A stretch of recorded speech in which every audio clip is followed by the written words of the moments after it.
Bom dia a todos, sejam bem-vindos. Vamos para a nona live desse ciclo 2021. O tema de hoje, Lei Geral de Proteção de Dados, a famosa LGPD, essa lei que vem trazendo aí, né, uma série de demandas para as escolas de adequação. Na verdade, o doutor Luiz Fernando vai explicar para a gente um pouco mais sobre a lei e seus impactos aí no ambiente da escola, né? Mas a gente teve a primeira oportunidade de conversar, né, Luiz? Faz acho que uns 2 anos, foi num encontro presencial com um grupo de mantenedores a quem eu dou consultoria, e nós fomos no seu escritório e conseguimos ter uma bela de uma palestra, de uma apresentação sobre o que viria a ser a LGPD nas escolas.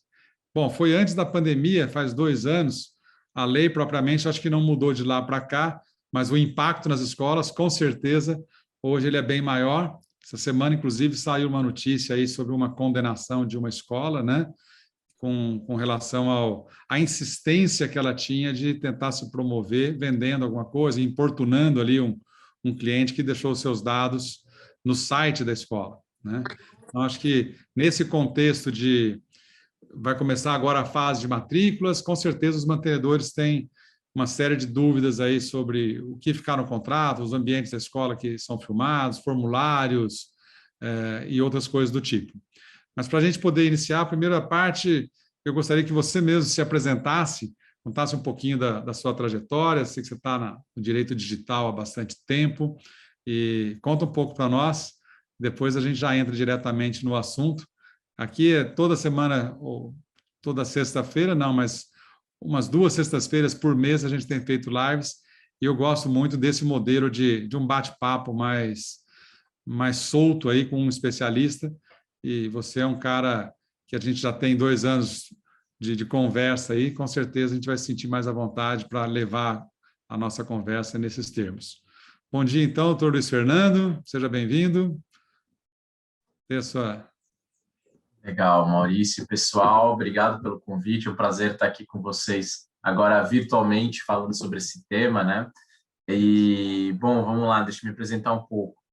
Primeira coisa é que, além de advogado, eu sou DJ também nas horas vagas, tá, pessoal? Então, não espere aquele formalismo excessivo de um advogado tradicional que vocês já estão acostumados a falar, esqueçam esse protótipo aí de advogado que vocês conhecem, e vamos fazer disso um bate-papo bem informal mesmo. Então, Maurício, fica à vontade para ir tirando as dúvidas aí que você acha que deve ser do pessoal, o pessoal também fica à vontade para interagir, né, para a gente fazer esse bate-papo mesmo, que seja focado no negócio de vocês aí.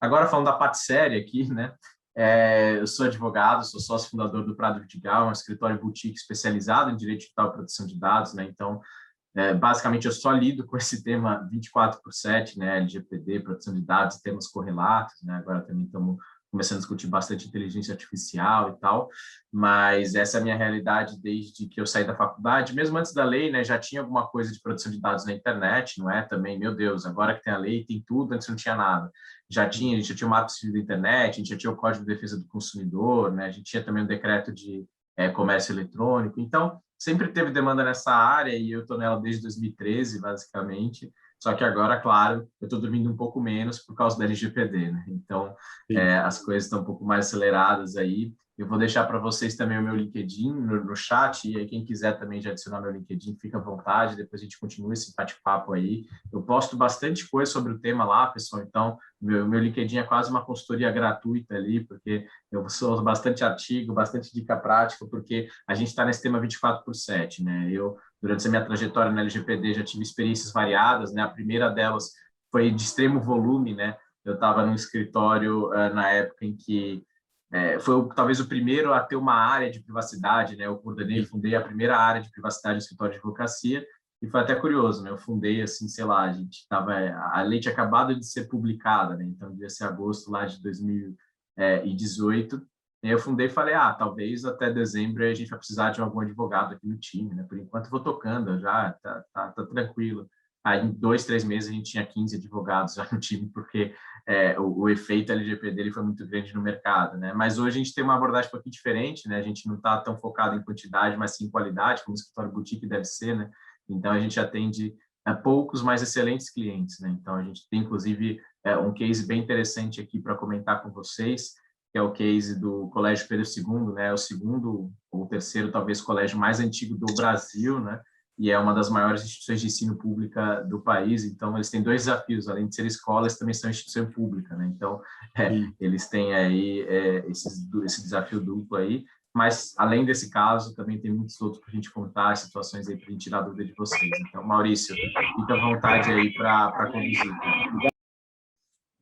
Eu acho que a gente pode começar contando um pouco da lei propriamente dito, né? Acho que no ambiente das escolas a gente não está muito habituado a ler a lei, a gente até às vezes aguarda uma manifestação ou da contabilidade ou do sindicato, alguma coisa que já venha mastigando um pouco para o mantenedor, que não é alguém formado no direito e realmente a gente não, eu também, né, sou administrador, tenho um pouco mais de familiaridade, mas não técnica, né? O que é a Lei Geral de Proteção de Dados? Ela o que ela regulamenta e mais ou menos da estrutura, quais são os seus princípios básicos, por favor? Legal. Primeira coisa da gente pensar é o que é dado pessoal, né? Luiz, eu sei que é nome e CPF, mas beleza, o dado pessoal vai além disso, né? Qualquer perfil que você faz, qualquer informação que, mesmo indiretamente, possa levar à identificação de alguém é um dado pessoal.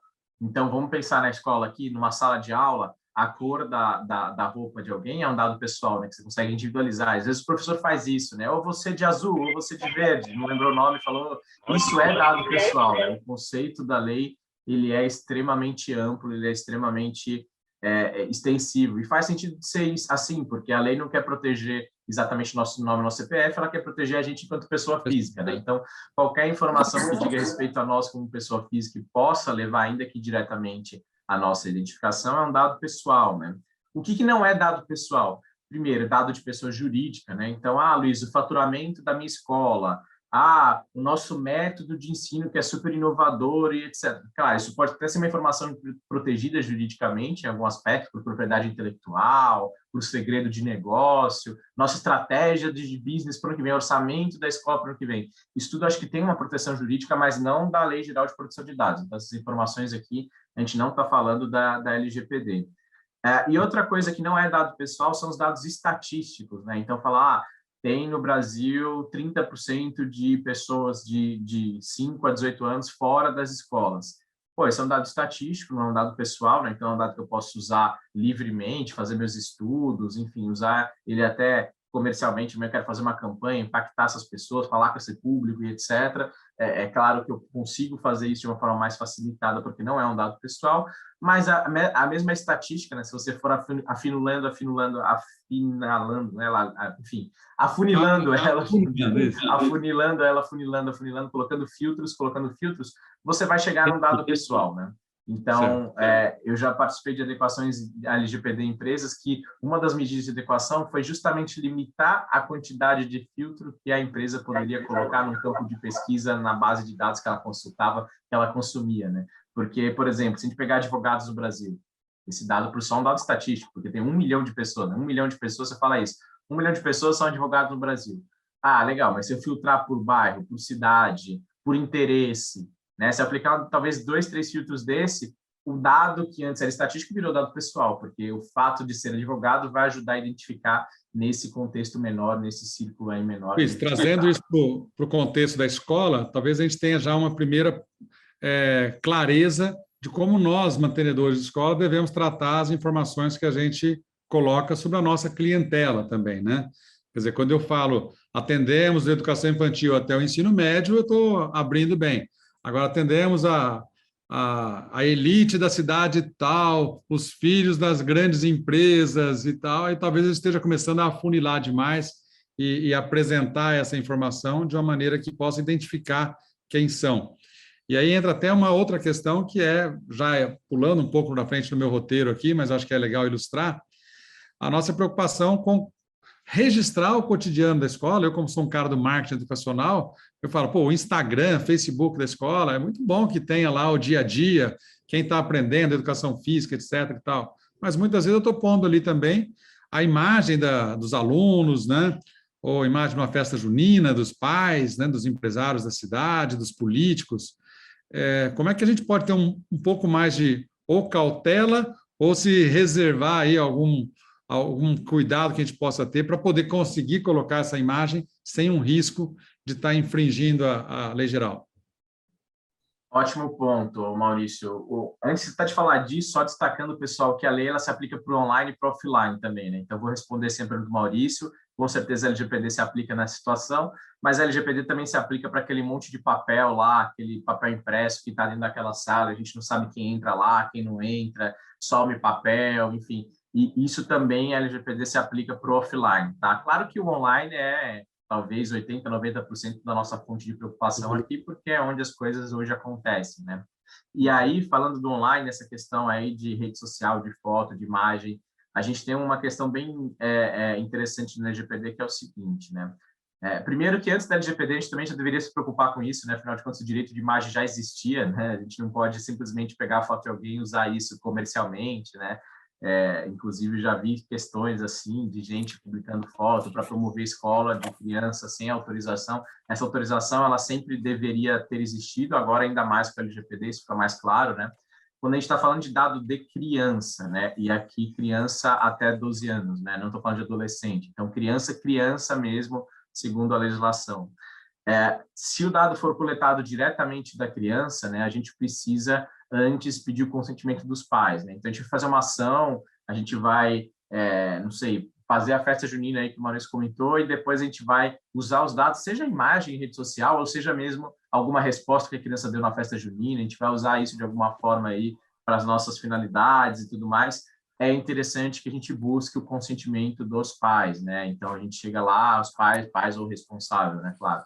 Então, a gente chega lá e fala, olha, vai acontecer essa ação no colégio, a gente vai coletar esse dado, a gente vai coletar, sei lá, enfim, os hábitos da criança, fazer um perfil da criança para mapear esse perfil, depois usar aqui para melhorar o nosso ensino, etc. Podemos, não podemos. Claro que o que for dia a dia da escola, né, isso já está em tese muito claro para o pai e para o responsável que vai acontecer, né? Então, eu preciso ter lista de chamada, por exemplo, né? Então, óbvio que não vou precisar pedir consentimento para a lista de chamada, mas o que foge do contrato, o que foge do esperado, né, o que foge do dia a dia, o que foge do business as usual aí da escola, é interessante a gente pedir o consentimento dos pais responsáveis, especialmente a gente vai falando de crianças, né? E quando a gente fala de imagem, simples, né, Luiz? É um formuláriozinho, meia folhinha de papel ali, não é nada muito complicado, né? E geralmente as mães ficam até orgulhosas, né?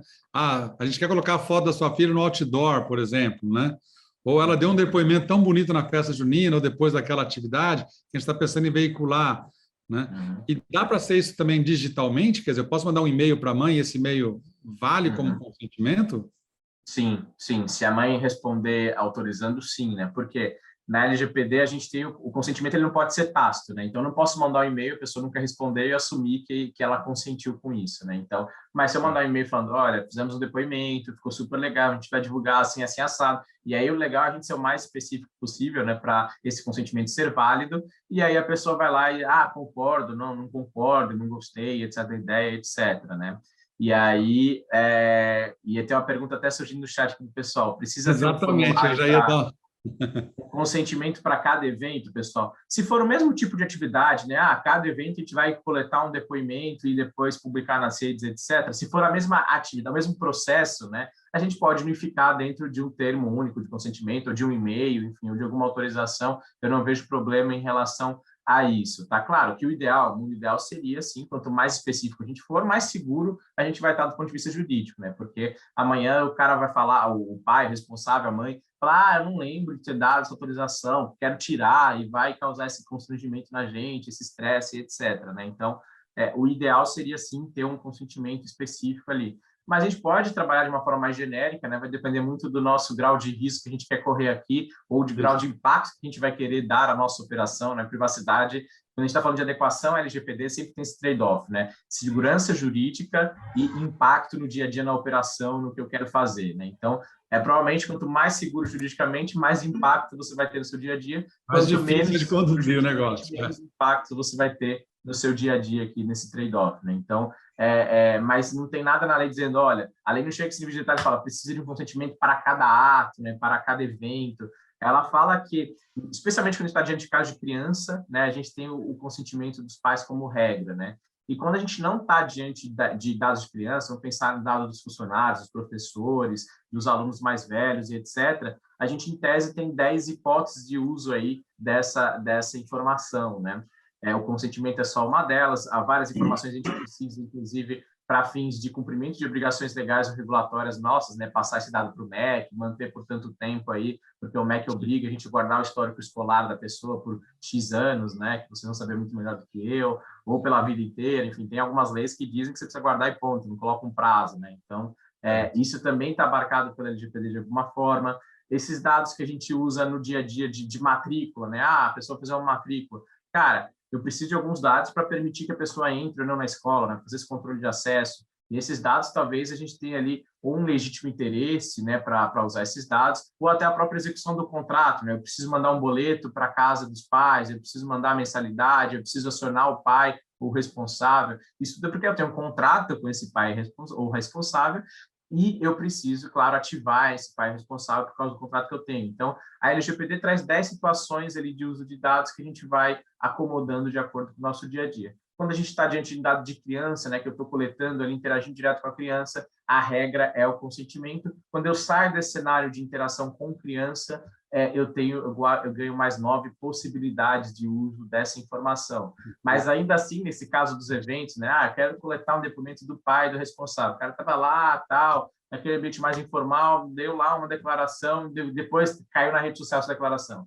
Dada a repercussão disso, né, dada a exposição dessa pessoa, seria muito interessante, e até o uso da imagem dela mais comercialmente, formal ali seria na muito hora. interessante que mesmo de um adulto a gente coletasse essa autorização prévia, né, porque depois, isso mesmo antes da LGPD já poderia acontecer, acho que a LGPD trouxe mais argumentos para isso, mas a pessoa poderia entrar com uma ação, com uma notificação falando, você está usando comercialmente a minha imagem. À medida em que você, no teu Instagram institucional, no teu site, no tua página aí da escola, você coloca um depoimento meu sem autorização, você está promovendo, você está, no final, angariando alunos ao custo da minha imagem e eu não autorizei isso, né? Então, é interessante aí até por uma questão de imagem, e nesses casos de rede social a gente sempre pega a autorização antes, né?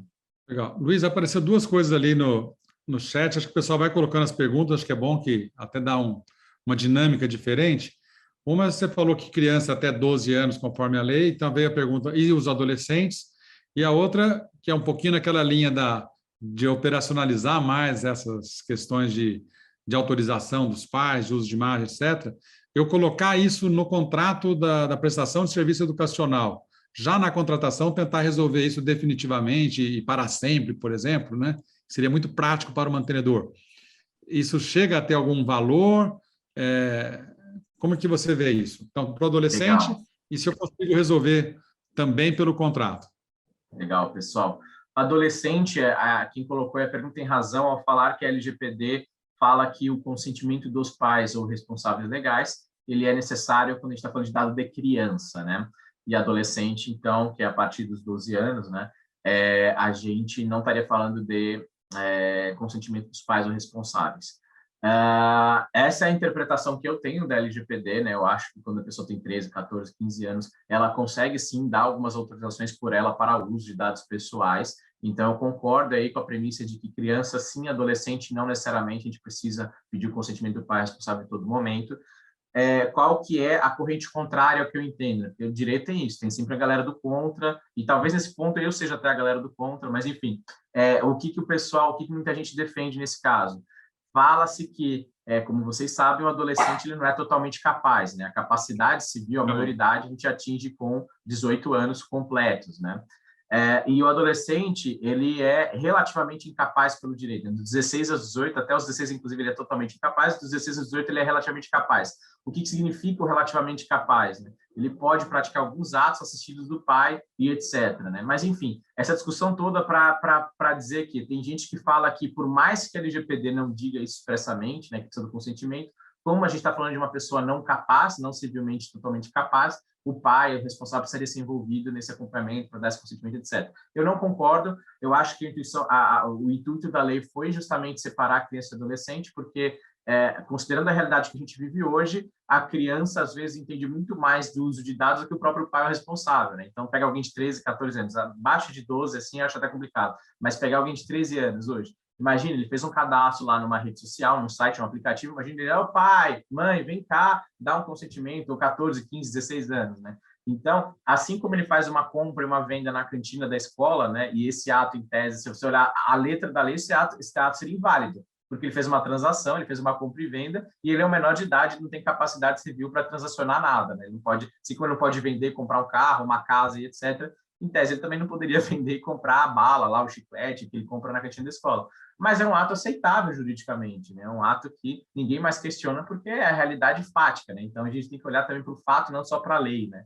Então, diante disso, tudo isso para dizer que, na minha interpretação, a gente só precisa ter esse cuidado adicional, obrigatoriamente pedir o consentimento de pai responsável quando a gente está falando de dado de criança, e amarrando com outra pergunta, né? Eu posso, no contrato, já colocar as autorizações, etc., muito cuidado com essa prática, pessoal, porque no contrato, é um contrato na escola, é um contrato de adesão, né? Eu não negocio nada. Imagina se você tivesse que negociar cada contrato com cada pai, cada responsável fala, não, para mim não, para mim o meu filho ele não vai entrar das 8 às 3 na escola. Eu quero que ele entre 8h30 e que ele saia 3h30. Estamos negociando aqui esse contrato, enfim. O contrato é de adesão. Você pega o larga, se você não gostou, você vai para outra escola e você vai ler os termos lá, as condições e vai lá e adere ou não a outra escola, né? Então, se a gente coloca essas autorizações no contrato, talvez depois o pai, a mãe, o responsável vai falar, primeiro, eu não tinha opção de aceitar ou não, porque não foi um consentimento, foi uma adesão ao contrato, né? E isso que está sendo colocado de explorar, usar a imagem do meu filho, usar os dados dele aí comercialmente, para fins institucionais, etc.,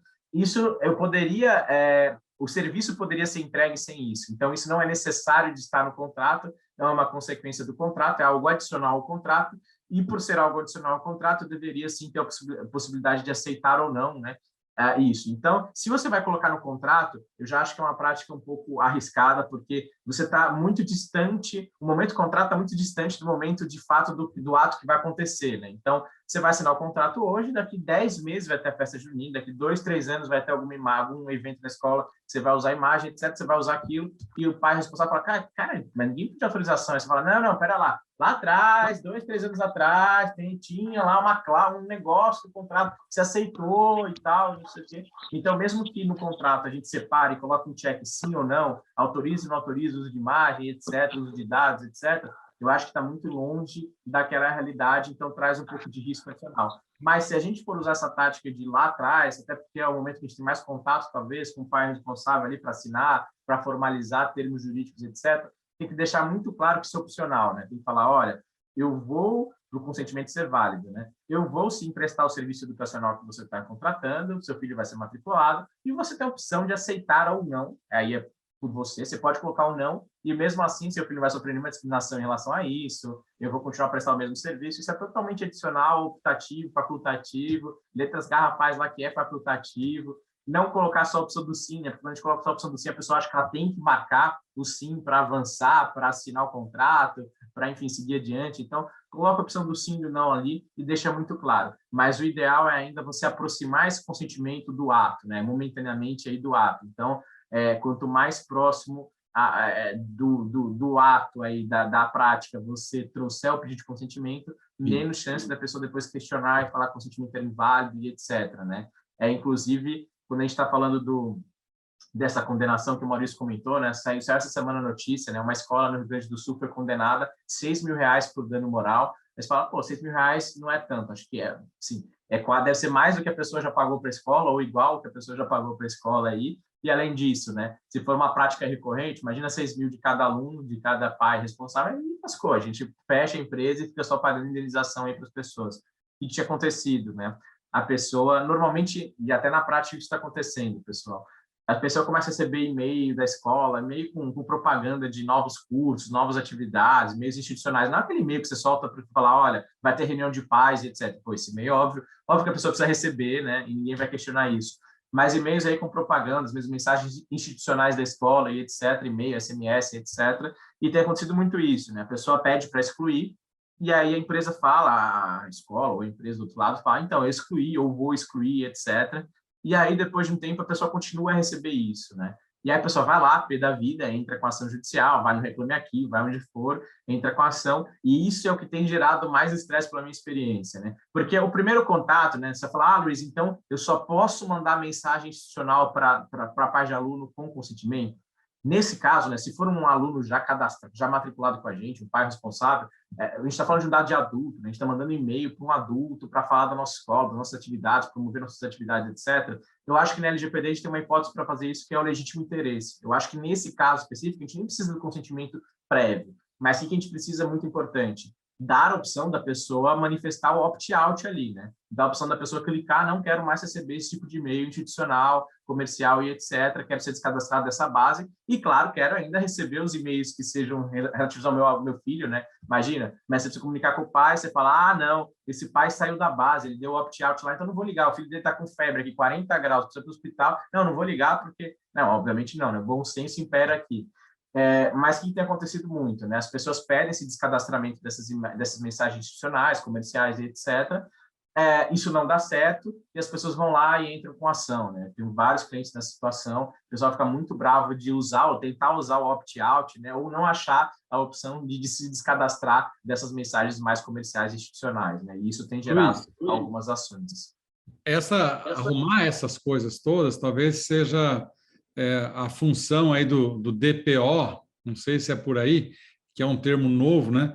Eu até brinco que eu conhecia já o DPA, que eram os detetives do Prédio Azul, aquela série, né? Mas agora entrou uma figura nova, parece que vai ter que contratar mais uma pessoa para a folha de pagamento, que é o DPO. Quem que é esse DPO que parece que está na lei também, ou de alguma forma ele veio no escopo aí de colocar a lei em ordem aí com as escolas, colocar a escola em ordem com a lei, né? Exatamente, Maurício. O que é o DPO, né? O DPO, em inglês, é o Data Protection Officer. Em português, ele ganha um nome um pouco menos glamuroso, né? Que é o encarregado pelo tratamento de dados pessoais, né? O nome eu nem gosto muito em português, porque é encarregado pelo tratamento. Ele não é encarregado pelo tratamento, ele é encarregado para orientar e fiscalizar o tratamento, né? Ele em si, ele não vai coletar o dado, ele não vai usar o dado em e-mail, isso que vai fazer a escola, né? Então, o responsável pelo tratamento de dados acaba sendo a escola e o encarregado ele fica como um ombudsman ali, né? Ele fica uma pessoa que tem uma voz crítica em relação ao que está sendo feito em proteção de dados perante a escola, perante aquelas atividades padrão ali da escola, né? Então, a lei traz esse cargo como um cargo mandatório, obrigatório, né? Então, eu tenho uma notícia para dar para vocês. Se vocês ainda não têm o encarregado nomeado, vocês estão descumprindo o LGPD, parabéns. Brincadeira à parte, né? Mas a lei já está em vigor. E mais do que já está em vigor, né? Hoje já há a possibilidade de aplicação de sanções administrativas pela Autoridade Nacional de Proteção de Dados. Então, de um lado, você tem a possibilidade de você ser processado por pai, responsável, etc., ou até um professor, um prestador de serviço, enfim, qualquer pessoa física hoje, se ela detectar alguma coisa contra os dados dela, ela pode processar a escola. E, além disso, alguém pode apresentar uma reclamação perante a Autoridade Nacional de Proteção de Dados, que, muito mal comparando, aqui sendo até a técnico e leigo, seria parecido com seria uma Anatel dos dados pessoais, né? Então, hoje, quando você tem um problema com a sua telefonia, a net não está funcionando aqui em casa, e etc. Você vai lá, você abre um chamado da Anatel, e aí a coisa resolve, né? Porque a NET recebe um ofício, lá, um comunicado da Anatel para resolver isso, e eles não querem ficar lá com o nome sujo perante a Anatel, porque isso depois leva eles a sofrerem sanções severas aí perante o regulador deles. Mesma coisa com a Autoridade Nacional de Proteção de Dados. Então, a pessoa tentou resolver com você, ela não conseguiu, ela vai lá na autoridade, a autoridade vai enviar um ofício para vocês, falar, resolva isso, senão vocês vão ficar com o nome marcado aqui que vocês não resolveram, e daqui a um tempo, talvez você vai acumular 2, 3 reclamações dessas, você já sabe o que vai acontecer. Você vai tomar aí algumas sanções administrativas que podem chegar, famigerada aí, multa de 50 milhões, mas mais do que isso, né?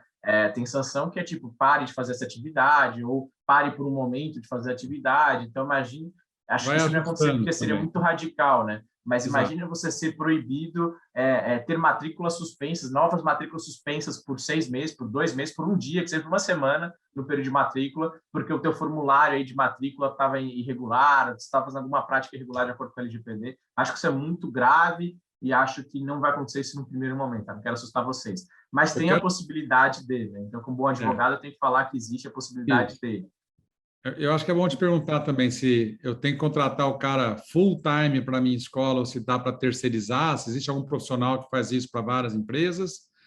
E talvez entrar um pouquinho depois na questão dos formulários também. Eu lembro que você comentou uma vez que às vezes a escola pergunta coisas que são dados sensíveis, né?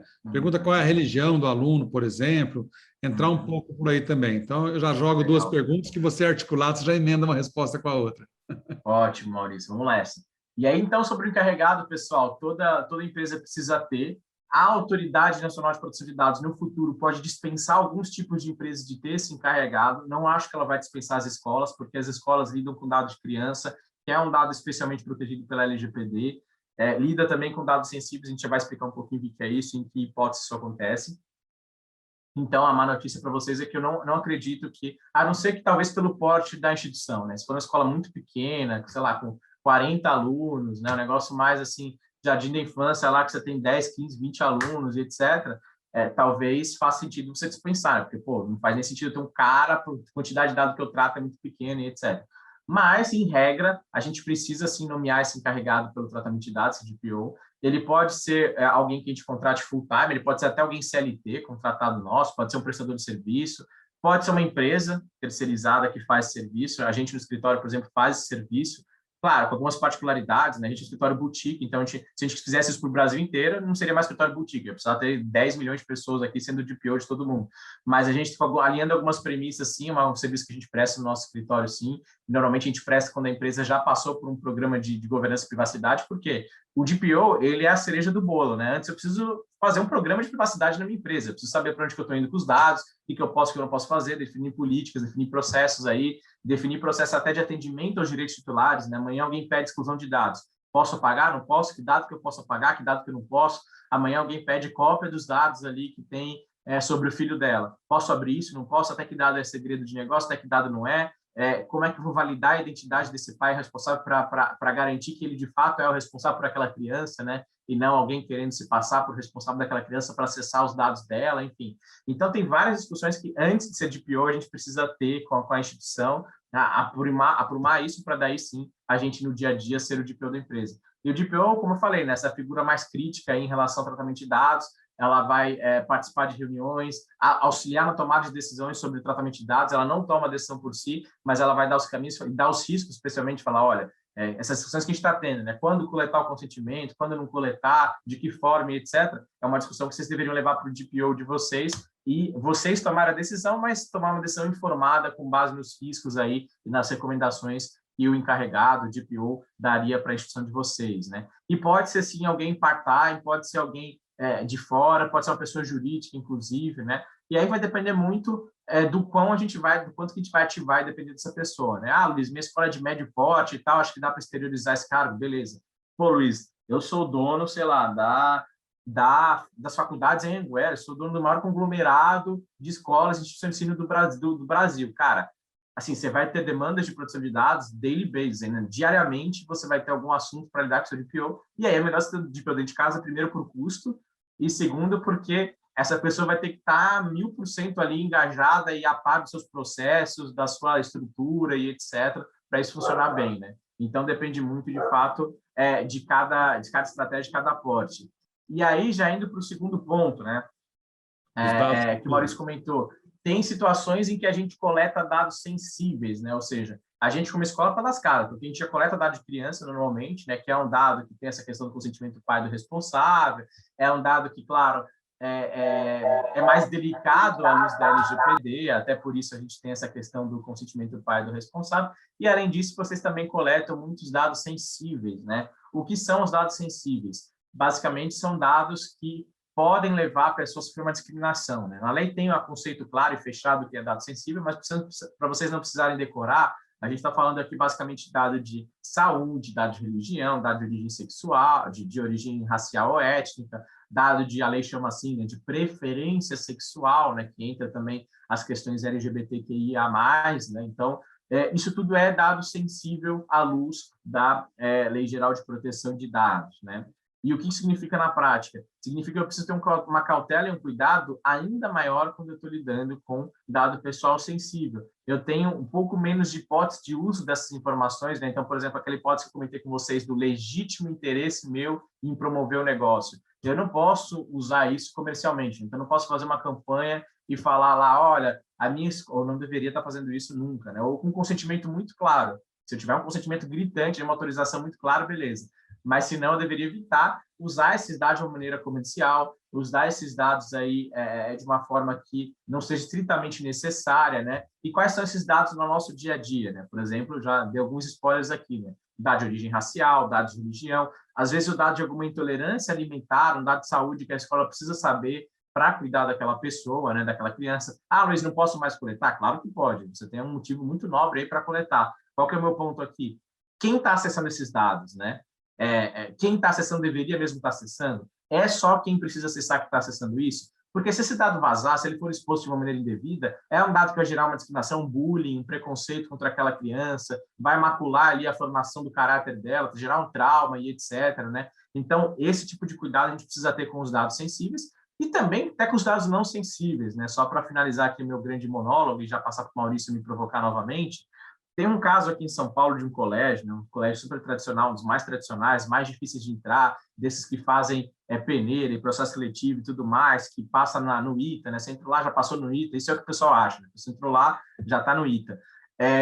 Que faz um tempo, deve fazer uns 5 anos essa história, tá? Eu até lembro desse caso porque na época a gente se mobilizou um pouco em relação a ele. O colégio teve um vazamento de dados, né? Alguém entrou lá no sistema, próprio aluno, né? Hoje também o próprio aluno pode ser um hacker, né? O pessoal vai lá testando, aprendendo a configurar, aprendendo. Primeiro alvo desse aluno é a escola, né? Fala, já estou aqui, né? Deixa eu ver se eu consigo lá alterar minha nota no sistema da escola, etc. Enfim, teve um vazamento, uma exposição de dados dos alunos e nessa exposição de dados tinha um relatório de desempenho dos alunos, né? E no relatório de desempenho dos alunos, os professores tinham notado informações que não deveriam estar ali, né? Informações super excessivas para o propósito de avaliar o desempenho do aluno, né? Se fosse ainda um laudo psicológico, de um psicólogo educacional e etc., até você sabe que vão ter informações ali sensíveis, delicadas sobre a pessoa e etc. Mas o professor em si, né, no boletim, na lista lá de aula, etc., fazer algumas anotações que não deveriam estar. Então, por exemplo, além de ter vazado o dado, descobriu-se, né, que os professores estavam fazendo anotações super críticas sobre alunos que não deveriam estar ali. Então, foi até curioso, né, porque uma dos relatórios lá que foi vazado aparecia o seguinte, fulano de tal, falava o nome da pessoa, né, não se comporta bem em sala de aula, ponto. Olha o nexo, né, tem uma coisa que não tem nada a ver com a outra. É adotado e talvez ainda não saiba. E isso vazou, né? Então, imagina para a criança que, se ela era adotada e não sabia, ela ficou sabendo por um vazamento de dados do professor, que estava lá na ficha do professor em relação ao comportamento dela em sala de aula, enfim. Então, esse cuidado ele é muito importante. E um dos papéis do DPO é fazer essa conscientização, né? Chegar e falar, ô, professores, espera lá, vocês têm que fazer mesmo, tem que coletar dado, tem que interagir, não estou aqui para mudar o modo como vocês ensinam, não estou aqui para entrar nesse mérito aqui, e o que eu estou aqui é para alertar que cuidado com as anotações que vocês fazem, cuidado com o excesso de dados, cuidado com, não é porque eu fazia assim que está certo, né? Mas sempre fiz assim, beleza, sempre fez assim e nunca deu caca, a partir de agora, se der uma caca, a sua carreira vai por água abaixo, porque tem uma tal de LGPD, beleza. A escola vai ter que pagar eventualmente uma indenização e etc., mas assim, você vai ficar conhecido como um professor que violava também a LGPD, que anotava dados excessivos, e isso vai também carregar um ônus para você enorme, né? Então, agora, o nível de cultura, o nível de preocupação que a gente tem com relação ao assunto mudou e algumas práticas também precisam mudar na nossa escola, no nosso dia a dia, né? Não é porque eu fazia antes que estava certo e agora, além de não estar certo, tem punições mais severas e tem mídia em cima disso, né? O pessoal, essa notícia do Sul, cara, quando que você soube que uma empresa do Sul foi processada, né? Mas você sabe por quê? Porque é LGPD é um negócio que está mídia. Agora, o pessoal é processado lá em outro estado, em outra cidade, um negócio totalmente do dia a dia do direito, mas isso ganha mídia, ganha capa no UOL, ganha capa na Folha, etc. E com certeza isso traz um dano reputacional também para a gente muito grande, né? É um dano intangível, né? Um dano que a gente não consegue medir, mas que é muito alto aí para a nossa reputação. Eu acho que a lei, ela acaba trazendo também para todo o ambiente da escola uma cautela maior, mas a gente às vezes fica preso a tentar conhecer a norma e seguir a norma, quando muitas vezes a gente resolve melhor compreendendo os princípios, né? É o respeito ao indivíduo, respeito aos seus dados, né? Eu participei já em reunião de conselho, fui professor também em sala de aula, e eu lembro uma ocasião em que eu tive um embate até com colegas de trabalho, porque começou a rolar numa certa turma que quando falava o nome de um aluno e alguém falava assim, vagabundo, né? E os professores riam ali e tal, não faz tarefa, não entrega, não sei o quê, tal, tal, tal. Aí passava outro vagabundo e tal. E eu, em certo momento, falei, olha, gente, isso aqui é um conselho de classe, nós somos profissionais, somos educadores, eu não quero ser um cara muito mais chato do que o razoável, mas eu acho que isso aqui está errado. A gente não deve tratar ninguém assim, independente de estarmos só entre colegas de trabalho, nós não podemos falar dos nossos alunos dessa forma. E, claro, criou um climão, ficou um troço super desagradável, mas é isso, é uma discriminação, é um termo pejorativo, em relação a um jovem estudante, quer dizer, está tudo errado, né? E a gente deve parar de fazer isso, não porque tem medo da Lei Geral de Proteção de Dados ou por qualquer processo, a gente não deve fazer isso porque isso é desrespeitoso, né? Talvez a gente, num primeiro momento de embate com as novas práticas, a gente fique com raiva da lei, pensando que vou ter que contratar um DPO, vou estar com medo de um pai inadimplente, por exemplo, resolver me processar usando a LGPD para tentar conseguir uma indenização que diminua a dívida dele. A gente pode ter várias coisas desse tipo acontecendo na cabeça do mantenedor e é razoável que isso aconteça. Mas talvez a lição mais importante que a gente tira é que a gente precisa evoluir também nesses princípios éticos básicos também, né, de uma convivência e até de respeito em relação às crianças, adolescentes e também aos pais de alunos, né? Exatamente, né? Exatamente. No final do dia, pessoal, grande parte da LGPD é bom senso, né? Se resumiria a bom senso, né? É claro que esse bom senso às vezes é regrado, às vezes tem uma burocracia a mais ali para a gente cumprir da lei, etc.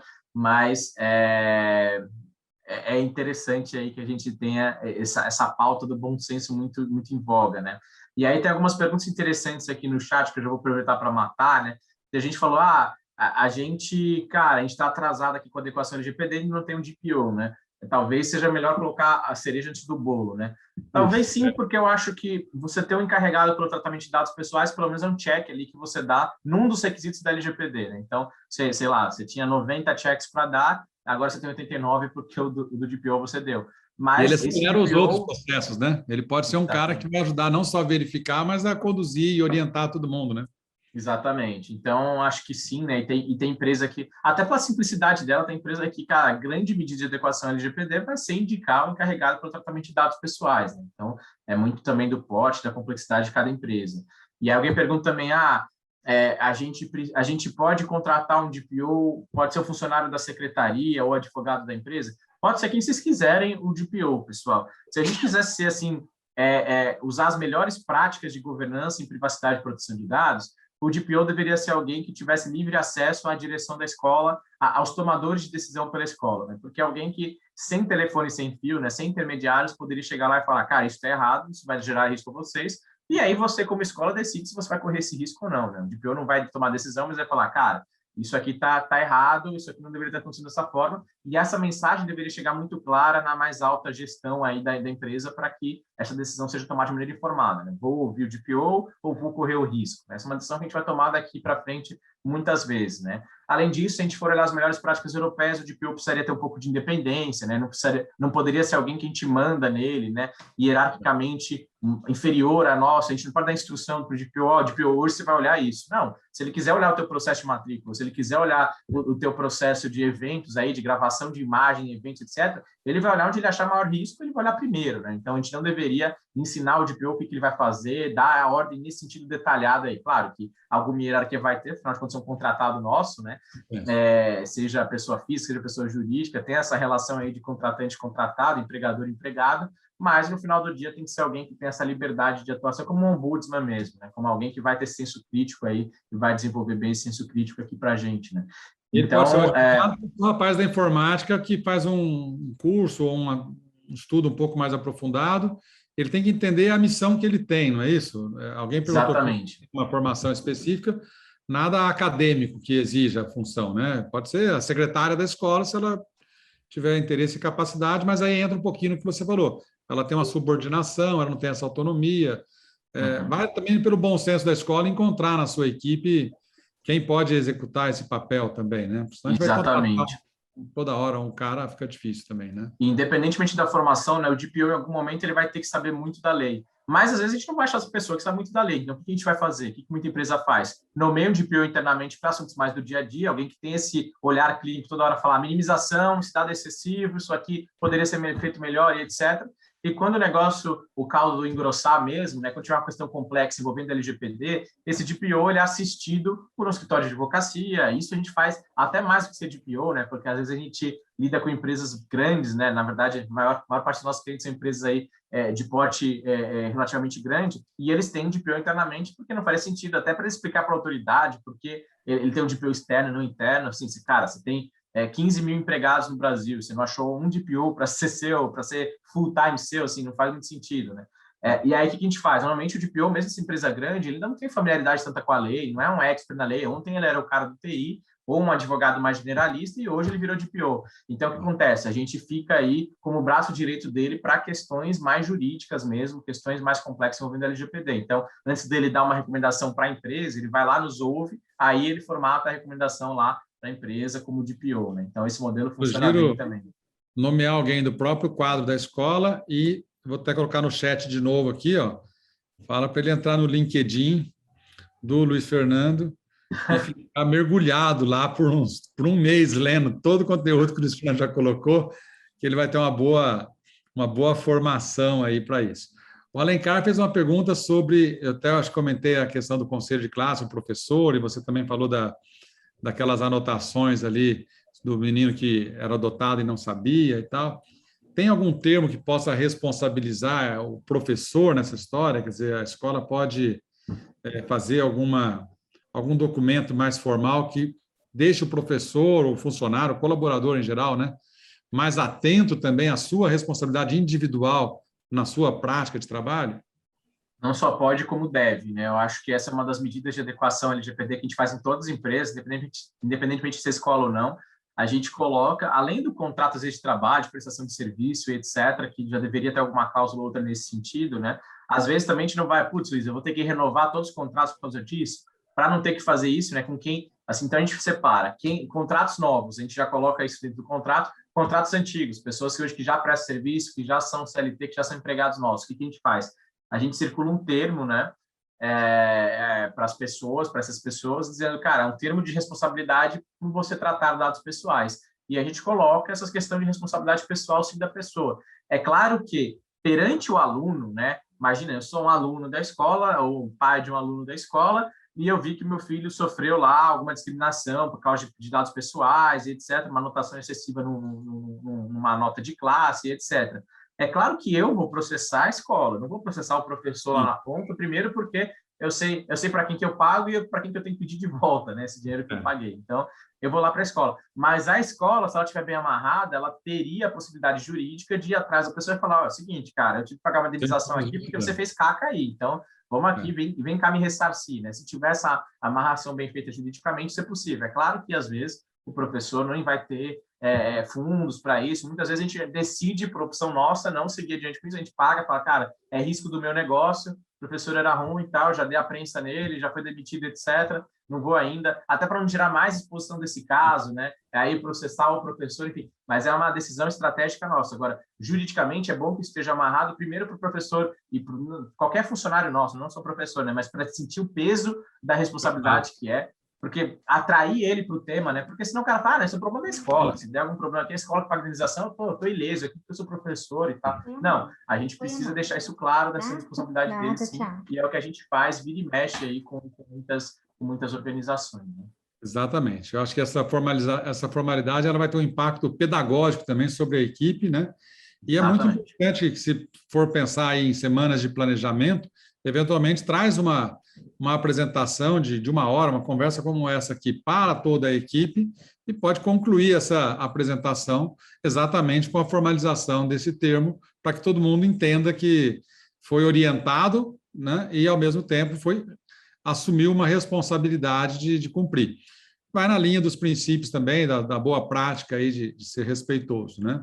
Estamos caminhando já para o final. Quando a conversa é boa, Luiz, o tempo voa, né? Já estou me despedindo aqui de todo mundo que participou, agradecendo a participação de todos. deixo uns minutinhos finais aí para você fazer alguma consideração adicional e agradecer muito a sua colaboração, o seu tempo, a sua disponibilidade para que as nossas escolas possam evoluir e se adequar cada vez mais rapidamente não só a Lei Geral de Proteção de Dados, mas que ela possa evoluir mesmo nas suas práticas mais humanas aí, né, de relacionamento com todo mundo. Legal, pessoal. Eu que agradeço, Maurício. Obrigado aí pelo convite. É um prazer disseminar a palavra da LGPD, né? Eu sou quase um evangélico da LGPD. Eu propago aí a palavra da LGPD todo dia aí. E legal propagá-la para um público tão interessado e tão impactado aí pela Lei Geral de Proteção de Dados, né? O recado final que eu queria passar é que esse é um tema que, infelizmente, não é de 2020 nem 2021. É um tema que veio para ficar. Daqui, enquanto vocês estiverem em escola, vocês vão ter dilemas de proteção de dados, né? Vocês vão ter dúvidas, vocês vão ter necessidades aí em relação ao tema, vocês vão ter necessidade, às vezes, de consultar, até pegar uma segunda opinião e etc. E para isso que a gente existe como escritório também, né? A gente foi criado especificamente para tratar desse tema, para dar essa possibilidade de um approach mais próximo mesmo de cada cliente. A gente não massifica. Quando a gente chega no mês que a gente já atingiu o nosso número máximo de clientes, a gente não pega novos clientes também, então tem esse risco também da pessoa bater na nossa porta e a gente não atender por uma questão de responsabilidade da nossa parte também, porque assim, são todas as empresas do Brasil querendo esse tipo de serviço de consultoria, etc, né? Mas, de qualquer forma, deixe meu LinkedIn aí, tá no chat, fiquem à vontade para me adicionar. Posto bastante coisa lá, como eu já falei, e o que eu não posto também, fiquem à vontade para me perguntar, às vezes ficou alguma dúvida aí do que a gente falou, vocês podem me adicionar lá no LinkedIn, mandar pergunta, e se for aí, se a gente conseguir responder de uma forma simplificada, a gente já manda bala, já resolve isso. Tá bom? Então, eu agradeço aí, Maurício, pelo convite, sucesso aí na iniciativa, parabéns por levar esse tema aí às escolas, e tomara aí que eu tenha sido um pouco útil aí a vocês. Sei que muita coisa é duvidosa, sei que muita coisa é complexa, mas espero que alguns fantasmas aí a gente tenha conseguido afastar aí desse tema nessa conversa de hoje. Então, super obrigado, Maurício. Com certeza, espantou muito fantasma, trouxe algumas outras inquietações, que eu acho que faz parte, é importante. Quero destacar que essa live vai para o YouTube em breve. A live da semana passada eu vou soltar agora na hora do almoço. Nós atrasamos um pouquinho. Coisas do mundo realmente globalizado e digital. Nossa agência de propaganda, a pessoa que fazia isso, estava nos Estados Unidos, trabalhando de home office de lá, e foi exatamente onde o furacão chegou. Então, nós perdemos uns 2, 3 dias, porque ele teve que abandonar onde ele estava lá, e isso atrasou um pouco a nossa colocação. Então, a live sobre governança familiar, com a Priscila Mello, que nós fizemos na sexta-feira passada, deve entrar agora no YouTube na hora do almoço. E esta live que nós assistimos agora deve entrar nos próximos dias, talvez no início da semana que vem, para quem não pôde assistir ao vivo e quiser também recomendar para algum amigo. Aliás, eu peço a vocês que sigam a gente lá no canal do YouTube também, aciona lá o tal do sininho, porque é uma maneira da gente apresentar conteúdos relevantes, né, de forma assíncrona, né? Nem todo mundo consegue estar aqui na sexta-feira, das 9 às 10. Um abraço a todos, um bom final de semana. Até a próxima.